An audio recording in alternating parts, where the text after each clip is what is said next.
Welcome, everyone. Thank you so much for joining us today as we're going to talk about the Farmer Training Program at the University of Vermont. And we have a packed agenda for the next 30 minutes, and we want to make sure that we have plenty of time for your questions as well. So we want to get started. I put in the chat box already that we are going to answer your questions throughout the presentation. So please put questions in the chat box as we go along. I'll do my best to keep an eye on those and ask our presenters questions throughout. We will certainly have time at the end to answer any additional questions. And this session is being recorded. We will share the recording out with anyone who has RSVP'd as well. So what are we going to talk about today? We're going to do quick introductions. Who is on our panel today to talk about the Farmer Training Program? What is the Farmer Training Program at the University of Vermont? We're going to hear from one of our current students. Maddie is with us.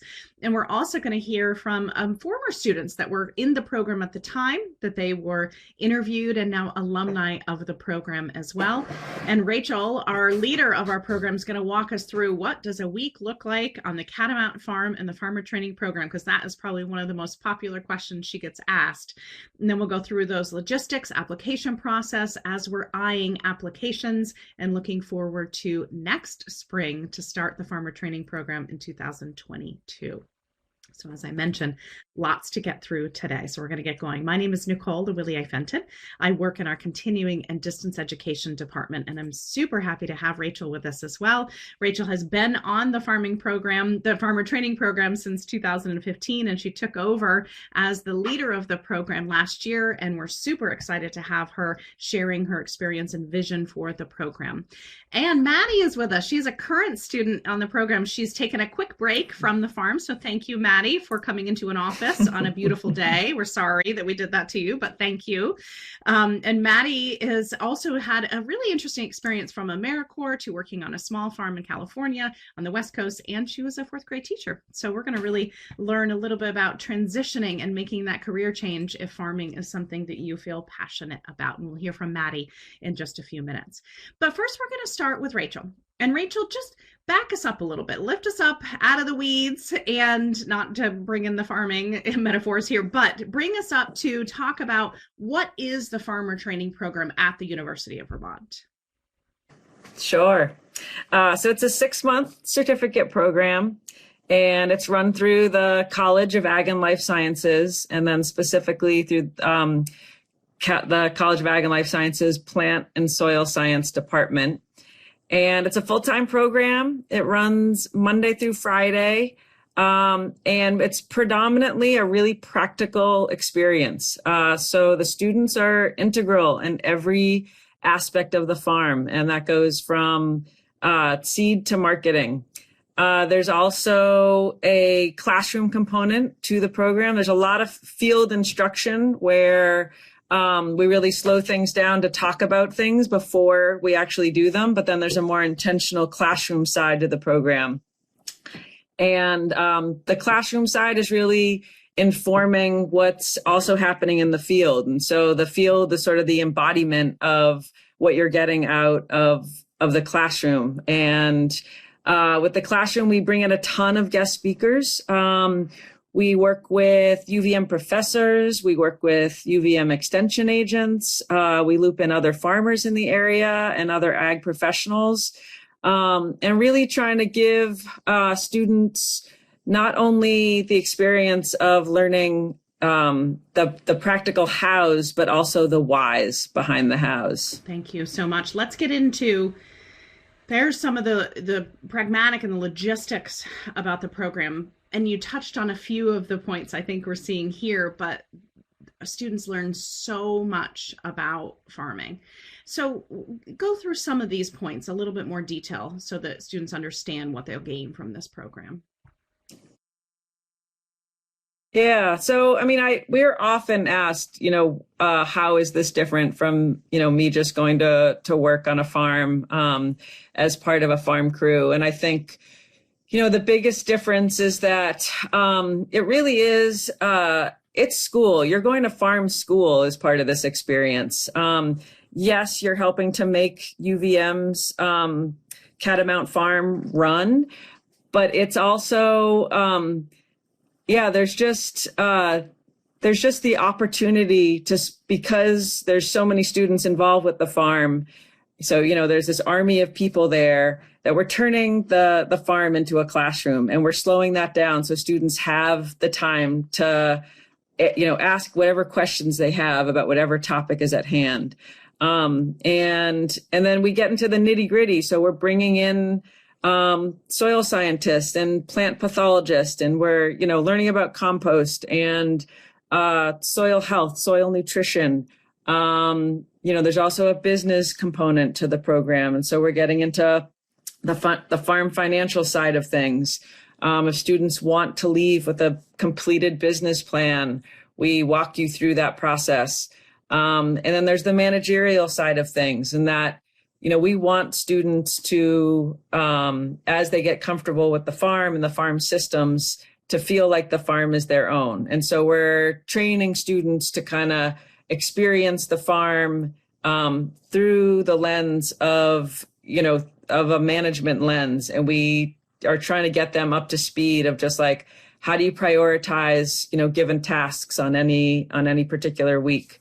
And then, there's another aspect to the program that's listed on this slide, the food justice aspect. That was a part of the curriculum that was introduced in 2017 and has really expanded and evolved, from there.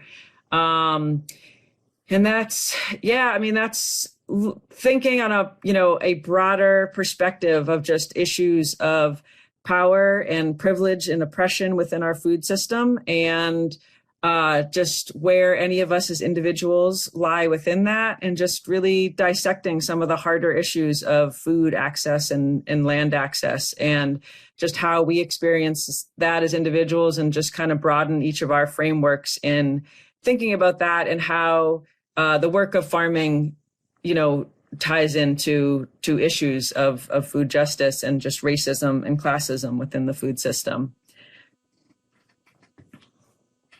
Rachel, I also know that one of the most popular things that people, thank you for sharing all of that as well, but one of the things that people really love is learning how to drive a tractor, and I think that so many times people feel that that's intimidating. How do you actually take care of it? Because I think farmers are some of the most creative people and innovative people and problem solvers on the planet. So I think some of the hands-on field skills that you list here are such an important part of the program. Can you just expand on those as well? Sure. Yeah. So students move through the farm just focusing on various farm tasks through each month of the program. And so there's 4 different rotations, one being our tractor rotation. We also have 2 harvest rotations, which are connected to our markets, and a planting and irrigation rotation. But with, so for a series of 4 weeks, students will focus on each of those rotations. So when the students are on the tractor rotation, it's a small group of 5 to 6 individuals who are working really closely with a staff person to, every student gets up on a tractor, and it's that small group's responsibility to do all of the tractor work that needs to happen on the farm for that given month that they're on that rotation. And that goes for the planting and irrigation rotation and those 2 harvest rotations. When you're on a particular rotation, that small group of students is working really closely with the staff person to make sure that all of our plantings are happening, in a timely way. And, for the harvest crews, figuring out what's ready in the field and in which market is a particular crop headed toward. So those students are responsible for getting that stuff out of the ground and making sure it's headed to the right market. And we're going to hear in just a moment from Maddie as to what that experience is like. And so I'm super excited to hear from her in just a minute. So we're going to pause here. So I don't want anyone to go anywhere, because we're just going to turn off our cameras for a moment, because I want to be able to have the video that we're going to show be full screen so that you can see it as well. And so I wanted to just share a video. This was a former Farmer Training Program student, Jack, who came back after he was done and brought his drone camera, which is amazing because you get to see the actual farm where you will be if you join the program. And then he interviewed several students that were in the program at that time. and now they're alumni of the program. So we want you to see the farm, experience the farm, and hear from some of our alumni. And then we'll come right back after this video and hear from Maddie.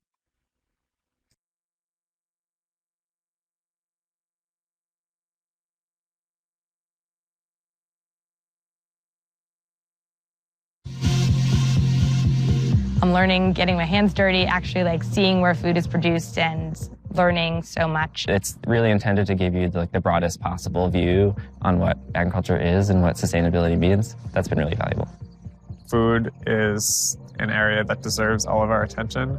I came in not knowing if I wanted to be a farmer, and I think that's okay too, because by the end of 6 months outdoors and working with soil and plants, it might change what you want to do. It's like an incredible opportunity, incredible exposure to so many different viewpoints and models and people and backgrounds. I would recommend it 100%. This was the first step.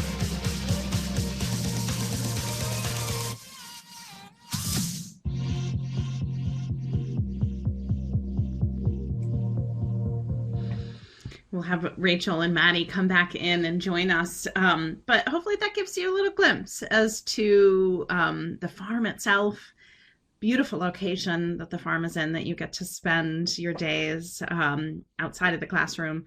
And so, Maddie, let's turn over to you. So you want to, yeah, perfect. Unmute your microphone. Let's back up a little bit before we dive into what it's like currently in the program. Why did you make this choice in terms of switching your career, going from a teacher into farming? What drew you to farming? Sure, yeah, so I actually, I was, after teaching for 3 years in DC, I actually became a team leader with AmeriCorps in CCC, which is the National Civilian Community Corps. I knew that I wanted to travel a little bit more. I'd grown up on the East Coast, and then I kind of, through my AmeriCorps term, fell in love with working outdoors and like the physical labor and the act of transforming a space for the better, and also the camaraderie and teamwork that comes with working on a trail crew. So after my AmeriCorps term ended, it was during the pandemic, so I was already in California, so I thought I would just woof for a while, which maybe some people in this webinar have woofed or are thinking about it, but it's a great experience if you have the opportunity and you work at a farm. So I just went thinking I would go for a few weeks, and I ended up falling in love with a small permaculture farm right outside of Santa Cruz, California, and I was super fortunate to just have a great mentor there. So I ended up working there for about 8 months, and I was also homeschooling, so it was a great combination of my interests. But I was doing a lot of the how. I was doing a lot of the work, right? I was just getting the instructions, and I kind of wanted what Rachel was talking about, that why, and I wanted to understand why we were doing certain practices, why we were doing it a certain way, and what would change if we did it a different way. So I knew that I wanted to dive deeper into understanding more about sustainable practices in farming, and I just saw that the Farmer Training Program popped up one day, and I had a gut feeling that it was the right thing, and then I had an interview with Rachel, and honestly that changed my entire perspective and made me really realize that this was a program that I wanted to be part of. And yeah, I haven't looked back. It's been a great choice and great opportunity, and I feel really fortunate. Thank you, Maddie, for sharing your journey to this point. What is it like? You know, you saw some interviews with some former students. You've been hearing Rachel talk about the experience and the work that you're doing and the rotations, and give us kind of a glimpse. What is it like on the farm right now, the work that you're doing? Sure. Yeah. I mean, it's a working farm, so it's really tough, but you get out of it what you put into it. I think it's over halfway done now, but I feel that I and my classmates, we've become stronger, both physically because we're working every day, but also I feel like we feel empowered by the work that we're doing. We feel like we understand what we're doing. We feel more independent in our actions. So for example, I can talk about the rotation I'm on, if that's what you'd like. I'm on the farmers market and harvesting crew right now. And so we meet in the morning, and we kind of discuss what needs to be done, and in terms of harvesting or in terms of just cultivating certain areas of the farm to make sure that they're ready to go. And then we kind of make a game plan and then head out for the day. And yeah, and then on Tuesdays we get to go to the farmers market and interact with the communities that we're selling our food to. So that's a really unique opportunity that I don't think a lot of other programs might have. And yeah, it's hard work, but it's also super rewarding. And it's great to do the rotations to meet everybody in the program too, because everyone comes from such unique backgrounds. And I feel like that's part of the education also. It's not just what we're being taught by the instructors, which is very bountiful in itself, but also what we're learning from each other, whether that's our mistakes or our experiences that we've had before this. It's just been amazing. Great. Thank you, Maddie, for sharing what's been happening with you on the farm right now. So we're going to come back to Maddie in just a few minutes. I just want to keep going and be mindful of time here for everybody. Audrey, I did see your question, and we will share a transcript and we'll share a link to the video as well, a separate link so that you can watch that video at your leisure. That also includes captions in the transcript. So we'll do that in the follow-up email with this recording. But thank you for asking so much. Yes, Eric, yes, the recording is available. We are recording this session and we will share the recording out to everybody who's joined us today. And thank you so much for being here with us, Eric. So I want to come back to Rachel for a moment too. And Maddie gave you us a glimpse. She's in the rotation right now, the farmers market rotation. And so, and Rachel was talking, for Eric, Rachel was talking a few minutes ago about the different rotations that students do, but what does a typical week look like? And obviously it depends a little bit on your rotation, Rachel, but walk us through what happens Monday through Friday on the Catamount farm. Sure. So yeah, Monday we gather as a group, everybody's on the farm, and we start off the week just each rotation group heading around the farm with their respective staff person to just see what needs to happen on the farm, see how things have germinated, see, including weeds, where are pressure points in terms of, what kind of cultivation needs to happen. What's new coming on in terms of harvesting, what do we need to add to our harvest list?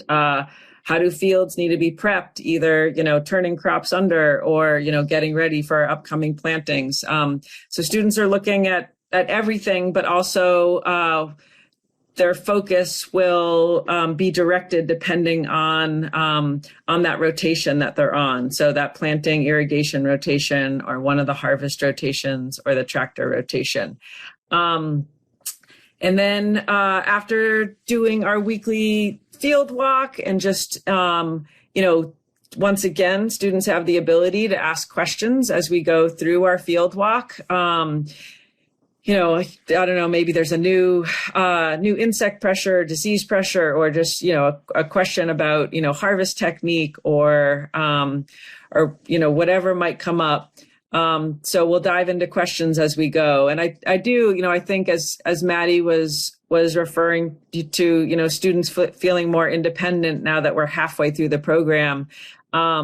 As we move through the program, students start to do these field walks on their own because they have, they just have more confidence in having the eyes to see, what needs to happen. But we move into field work on later in the morning on Monday. Monday afternoons, we gather as a group to go over this priority list so that groups can share out. And once again, it's another opportunity for questions. And then we finish up the day in our respective groups, just getting, for the harvest groups, getting prepped for our Tuesday, which is a big harvest day. And other groups just continuing on with their focus on the farm at the time. And as I mentioned just now, so Tuesday is a big harvest day, and that's for both the farmers market crew as well as the CSA and wholesale crew. So those are both the harvest crews with the focus on our various markets.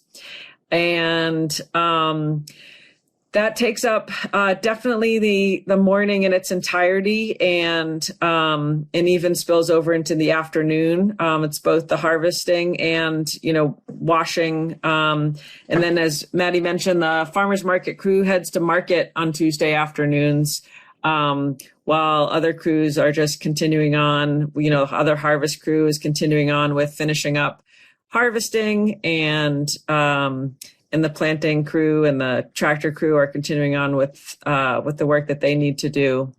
And then Wednesday is our CSA pickup day. So boxes are being packed. We have we're just shy of 100 members within our CSA. And so Wednesday is a big pack out day. We have some members that come to the farm for pickup, which happens Wednesday afternoon. And then we have some other drop-off sites on campus. And so students are making deliveries to campus on Wednesday afternoons. Thursday on the farm is really unique. So each of the rotations is connected with one of our partnership farms. We work with 3 partnership farms in the Burlington area. There's Bread and Butter Farm in Shelburne, Adams Berry Farm in Charlotte, and Intervale Community Farm, which is right in Burlington. And depending on what rotation you're on, you head to one of these partnership farms for a series of 4 Thursdays. And you get to see, just what we consider to be a successful farm, what that looks like. And each of these farmers and their farm crews have really opened up their operations to work with the farmer training students. And so you're just participating in whatever they have going on the farm at that point in the season. And it's a great way for students to not only see a variety of operations, but also,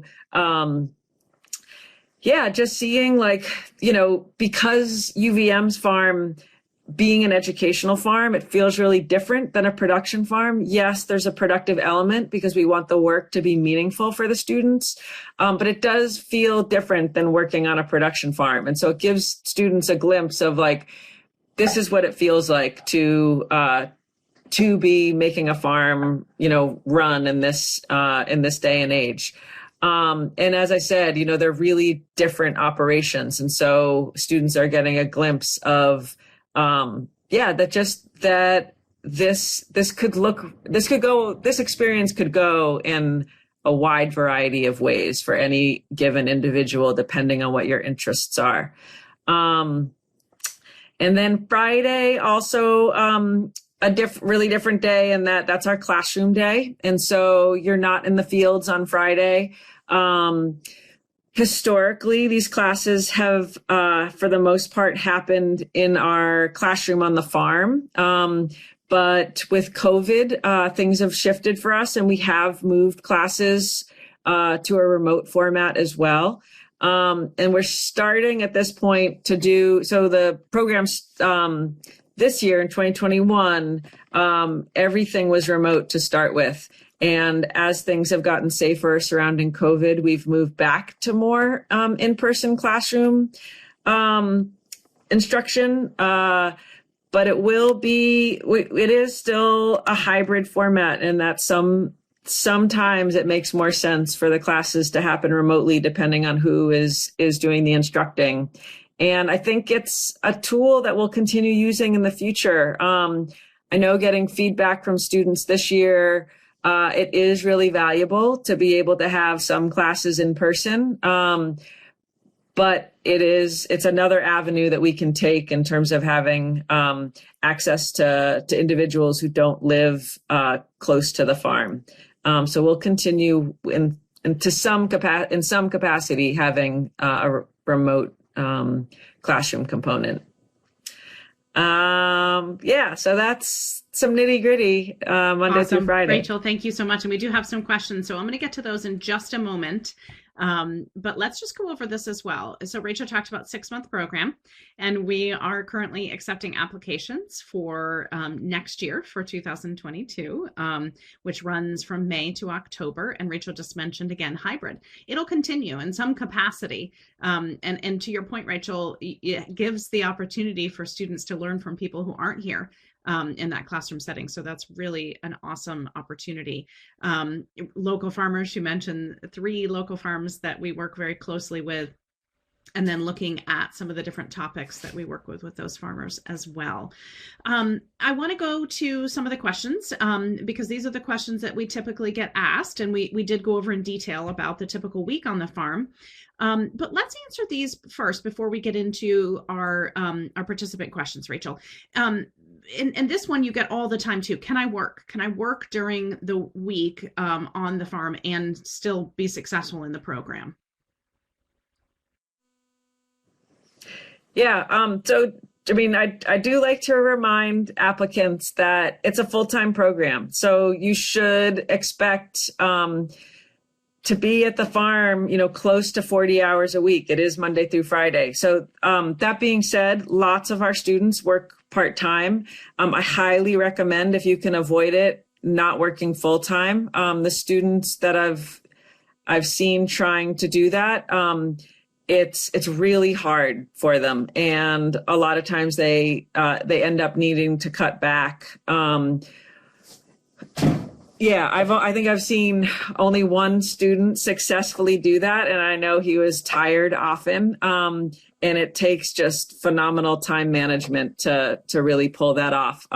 So if at all possible, I would say no more than like 20 hours a week. And lots of our students, as I said, do work part-time. Maddie is one of those students who's juggling a job outside of the program. Maddie, do you want to chime in? I don't know how many hours you're working a week. I know it is part-time though. Yeah, so I serve at a restaurant about 3 or 4 shifts a week. So yeah, about 20 hours a week. And I was trying to do more than that, and especially during the work, like the weekdays, and it just really took it out of me. So I do 2 shifts on the weekends and 2 shifts during the week. And I can manage that now. It was kind of hard at first, but now it's manageable. Great. Yeah, thank you. And thanks for bringing that to our attention too, that Maddie's living it right now. Housing, this is always something too, where can people live, and ranging of prices too. People are always curious as to, well, how much am I going to spend? Yeah.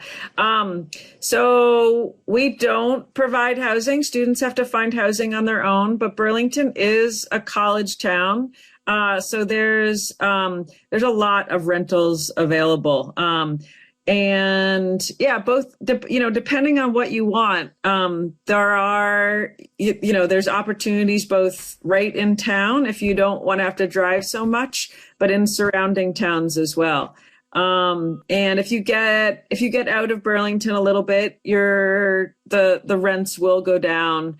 But I would say, depending on what you want, it's anywhere between, like $450 to $800 a month. And we do guide students through that. Before the program starts, we reach out to community members, and we have had certain individuals who now know the students in our program pretty well and offer their rooms to our students on an annual basis. So we put a list together before students arrive, and it's just another set of options for individuals. Great. Thank you, Rachel, for giving that, because I know that's always a question, because you got to plan for this, right? You're here for 6 months, so where are you going to live? I don't know that there's a typical student for this program. So I think that's kind of a tricky question, because I think it's probably, it doesn't really matter your background if you're coming to put the work in and you have the passion behind it, I would imagine, because Maddie was a teacher, and maybe there's many people on the call today on the webinar that maybe you're transitioning, and I'd love to see that in the chat box. Are people thinking of switching careers? What's your background? But Rachel, how do you answer that question? Is there a typical student for this program? No, I mean, being a certificate program, it's a completely different application process than an undergrad or grad experience at UVM. The application process is specific just to the program, and I would say predominantly a lot of the people that enter the program are in their late 20s, early 30s, but then we get people on either side of that range as well. And our youngest student this year is in his early 20s, and our oldest student is in her 60s. And that's common to have a couple people on those ends of the spectrum as well. But yeah, we often get people who have been out in the, maybe starting on a particular career path and just realize that they need a change of pace, or it's not fulfilling for whatever reason, and decide that they want to try their hand at farming. And this is it's a safe and supportive environment to do so. I would say, and then, in terms of where people are coming from, in terms of careers, it's, we don't ask that you come with farming experience. I do think it's helpful if you have some, only in that it contextualizes the information that you're gaining from day one. But as Nicole was getting to, we're really looking for just the enthusiasm and the passion to just dive in and to just know that, like, you will be dirty and sweaty at the end of the day. Like, that's part of the experience. We are giving you, the instruction behind it, but then you're embodying the work that needs to happen on the farm. And that's a piece of the experience. So as long as there's a strong willingness to really dive in, we don't expect you to we expect that, we'll need to guide you and show you how things are done. And that's what we do. That is what you do. Absolutely. And you do it very well. Opportunities after the program. I think it again, it kind of runs the gamut. It really depends on what people are looking to do. And Maddie, I want to come to you. I want Rachel to answer this first, just giving maybe some examples of what students have done afterwards. And then I want to hear from you, Maddie, as to what you hope to do. So Rachel, give us a few examples of where students go afterwards. Yeah, it really depends on the individual, and not only on their interests, but what skills they came into the program with before attending. So some of our students are ready to start their own businesses upon leaving the farm, whether that's actual production farming or sometimes it's just a food-related business. Some of our students feel like they need more confidence in farming and just decide to work on an operation that resembles, what they hope to run at some point. Some other students, are ready for a little bit more than that and decide they start looking for more, managerial level positions. And there's a lot of farm management jobs out there. And then other students, their interest in the program was, they wanted more the practical background to inform them to do, nonprofit work that could be, ag advocacy work, or perhaps they want to get into ag education. Some of our students, get into ag policy work. So, they're looking for the practical experience to inform, inform work that's supporting farmers on one level or another. So back to that point, it just really depends on your interest area, and the opportunities seem really endless. Maddie, let's go to you. What are you thinking? What are your plans? Do you know yet, or are you still kind of exploring? I'm still exploring. Yeah, I feel like the first month of the program, my plan changed every 10 minutes because there's just so much information and opportunity, and you're like, wow, this interests me and that interests me, and oh, maybe I'll try that. So I'm reaching out to a couple of farms back in like the Virginia, DC, Maryland area, and I'm hoping to get I'm trying to find farms that I aspire to be like, and seeing if I can get a role almost as an apprenticeship where I can learn like the business side of it but also the ag side of it. So that's kind of the process that I'm in. So I should probably get on that, but. It sounds like you're a little busy with being in the program and also waiting tables. We're going to get to the questions in the chat box in just a moment. I recognize this slide that's up in terms of timing.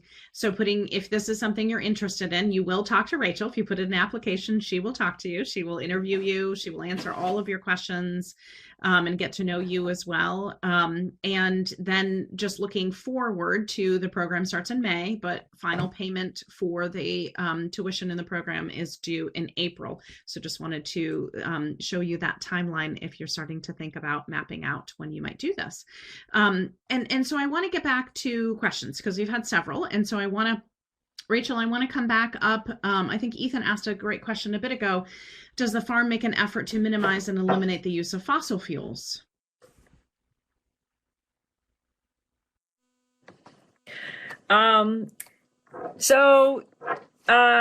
Yes, and we do use tractors, and they do run on fossil fuels.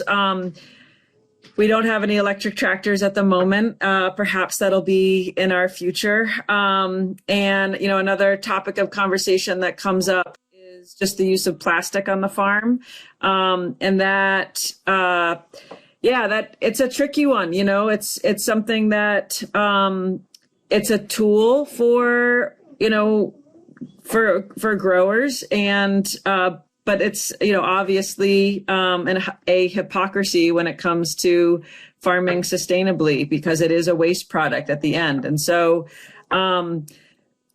we do try to look at alternatives, and asking questions whether we really need it in any given scenario.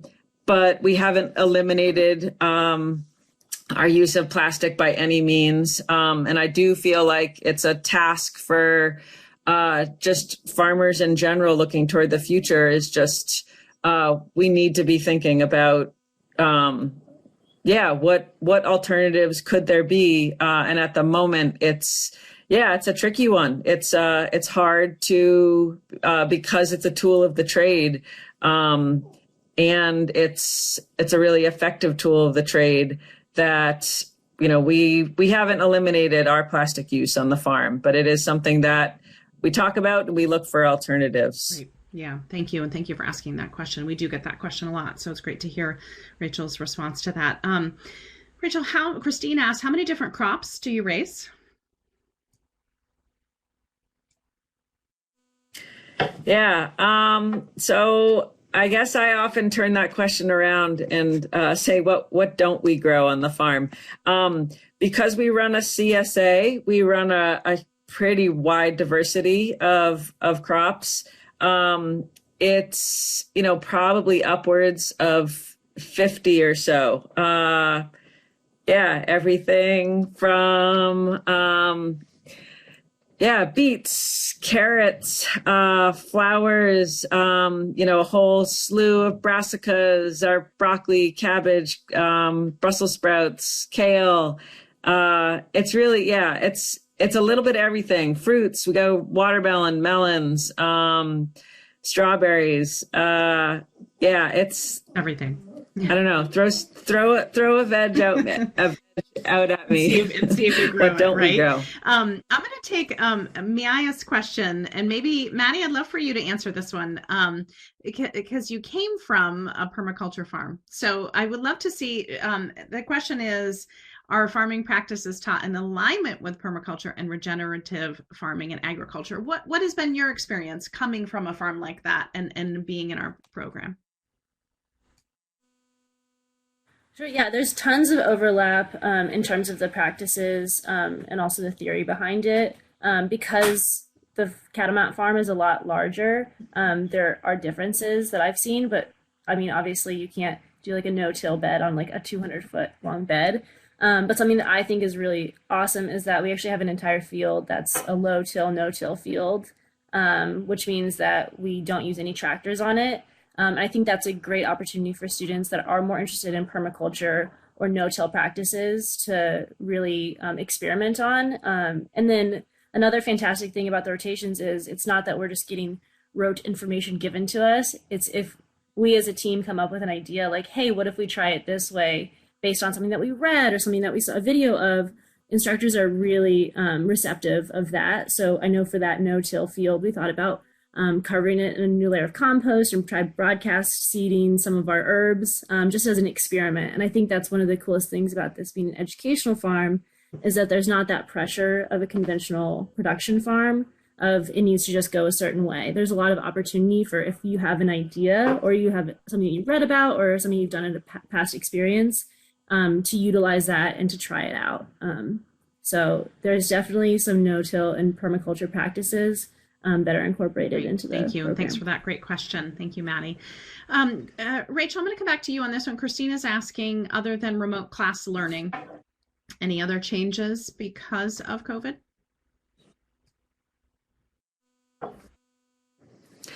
Yeah, so we've really structured the program this year to, from the get-go for students to work in these small groups. The program already had that element to it, having the rotation groups, but the orientation month of the program, we often worked as a large group and, moved through the farm with the students receiving the information all at once as a large group. And this year we split people up from day one.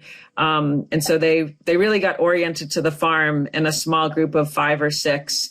And that was just to ensure. And then, we've got 2 outdoor classrooms.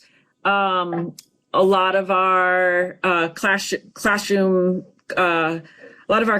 formal classes happened in the classroom building at the farm, and we've really moved away from that this year. And we have 2 outdoor classes set up, just like a tent classroom style. And that's just, open air circulation.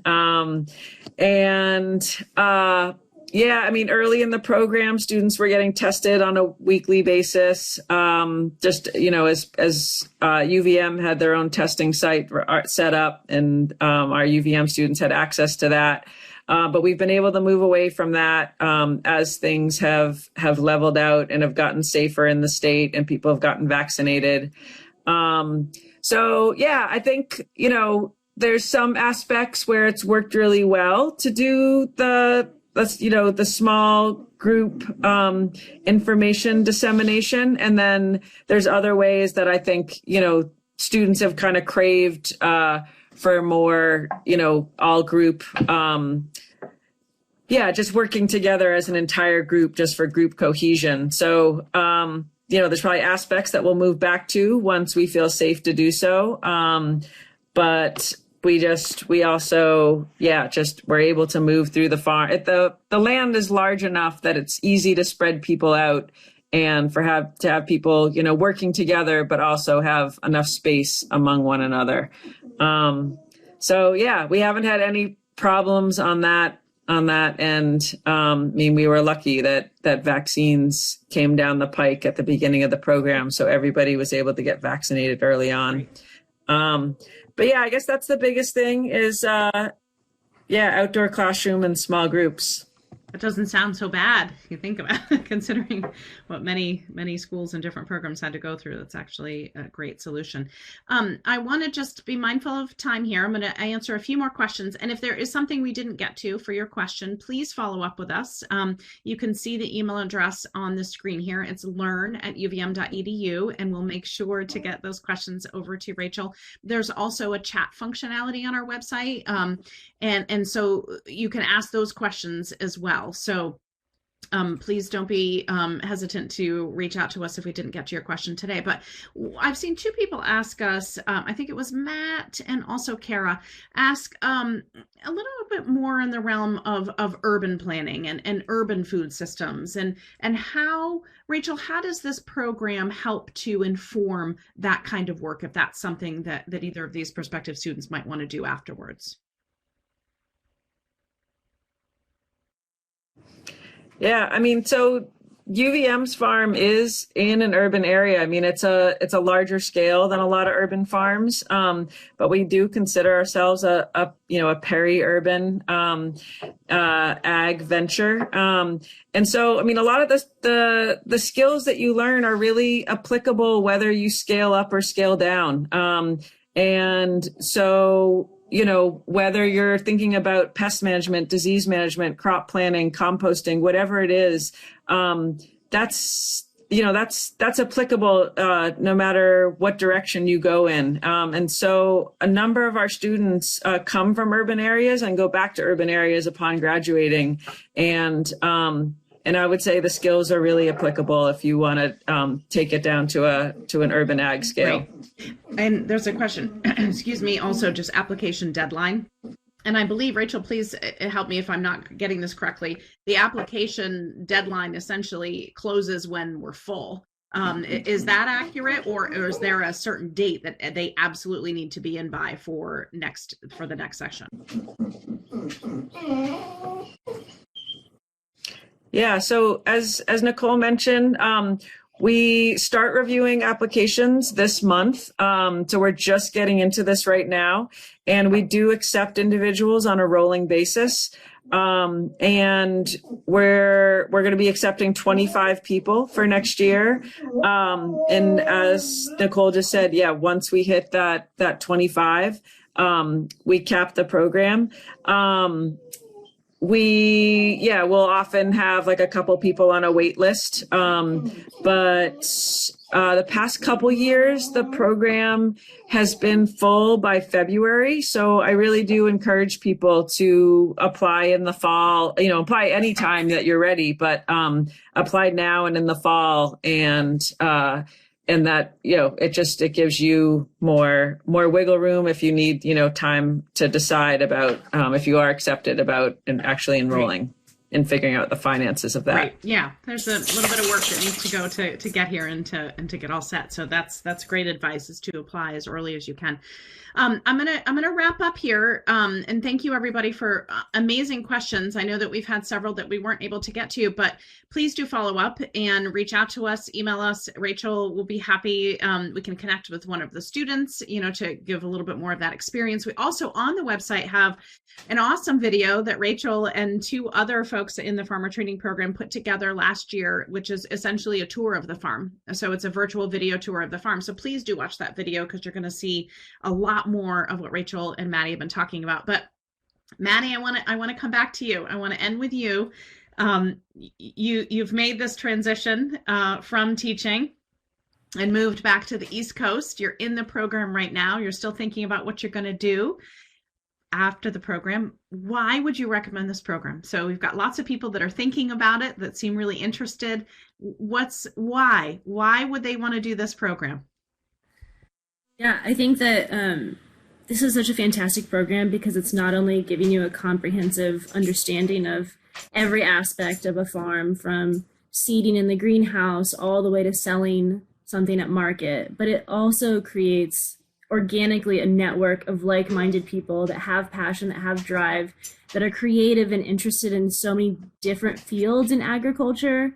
And I feel like this is just such an amazing experience because it doesn't just end after 6 months. It actually continues and builds. And I look forward so much to continuing to see where my classmates go and to come back and to see how the farm looks, because it really is, you're investing your time and your energy, and it does become a place that you fall in love with and that you learn so much from. And I just think that it's a great opportunity and to just experience it, but also to take it with you, whether you go into farming or some other field. I just think that it's an amazing experience, and it teaches you so much about agriculture, but also about yourself. And it shows you how strong you can be and how amazing the earth is. So overall, just such a unique opportunity. And just, I would recommend it so much to anyone out there. Awesome. I don't think we could end on a better note. Thank you, Maddie, for taking some time off of the farm to join us and share your perspective. Thank you, everybody who asked questions, and I'm sorry we couldn't get to them all. Please do follow up. Think of that application if it's something you're considering, and Rachel will be in contact with the applicants and talk more deeply about the program and your experience and your passion for farming. And we hope to see you in the Farmer Training Program in May 2022. Be safe, everybody. Thank you so much, and have a wonderful afternoon. Bye-bye.